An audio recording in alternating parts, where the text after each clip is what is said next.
When people first encounter a complex topic like income differences, it's like, imagine you were drawing a map of a territory and you don't know the territory very well. The first thing you do is just roughly sketch out the shapes of the continents, and maybe you're wrong, like the early European maps of North America. You know, you kind of get one coastline right and you guess in the rest. It's blurry and gray. And then as you investigate more and more, your picture of the situation becomes higher and higher and higher and higher in resolution.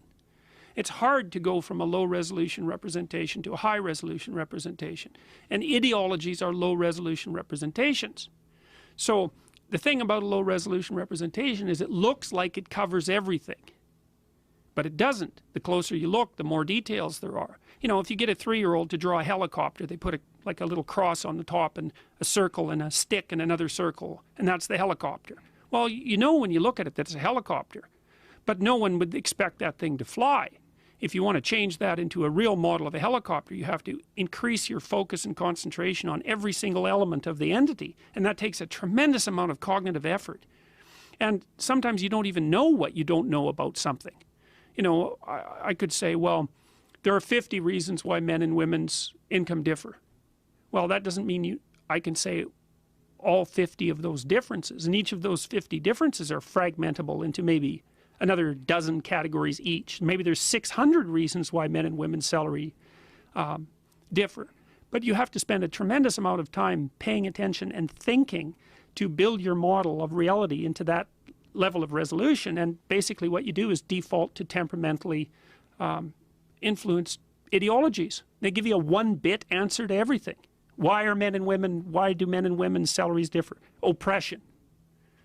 It's always the same thing, and it makes you feel like you know something. And people like that because they don't like the feeling that there's something they don't know. They don't like to be in chaos. That's basically chaos. They like to be in order, and order is where you know everything.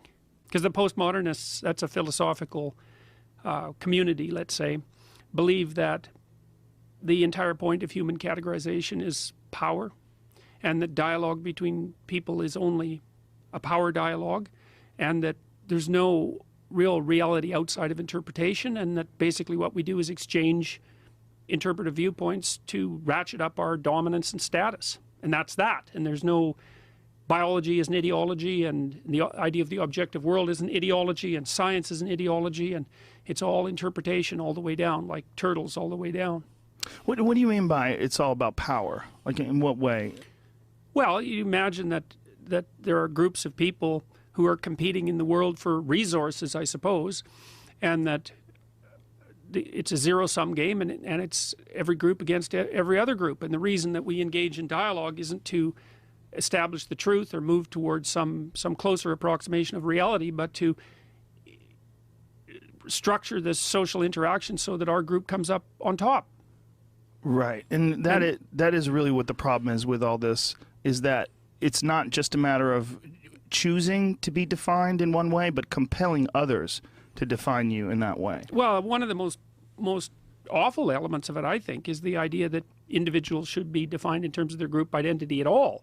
I mean, you could argue, and this is one of these weird inversions that's so characteristic of this chaotic state that we're in, when people originally started fighting against unfair discrimination, and I say unfair discrimination because lots of discrimination is fair.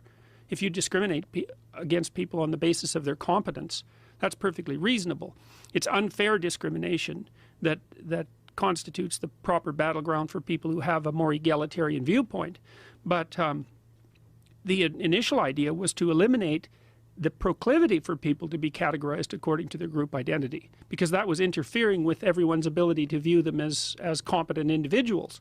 But that got flipped probably in the 70s after the Soviet state so self-evidently was revealed as a catastrophe. That got flipped so that the world was turned into one group against another, power struggle from one group against another, and then the social justice warrior types and the lefties, even the Democratic Party, started categorizing everybody according to their ethnic or sexual or racial identity and made that the canonical element of their being. And that's an absolutely terrible thing to do. It leads to, in the Soviet Union, when that happened, for example, when they introduced that idea along with the notion of class guilt, So for example, when the Soviets collectivized the farms, they pretty much wiped out or raped and froze to death all of their competent farmers. They called them kulaks, and they attributed class guilt to them because they were successful peasants, and they defined their success as oppression and theft. They killed all of them pretty much, shipped them off to Siberia and froze them to death, and they were the productive agriculturalists in the Soviet Union. And then in the 1930s in the Ukraine, because of that, about 6 million Ukrainians starved to death. But the Soviets were big on collective guilt, and all of these things that you hear about now, like white privilege, for example, they're variants of collective guilt. I pick your bloody identity, whatever it happens to be, and then I make you a guilty member of that category, and then you and the rest of the guilty members of that category are judged as a unit.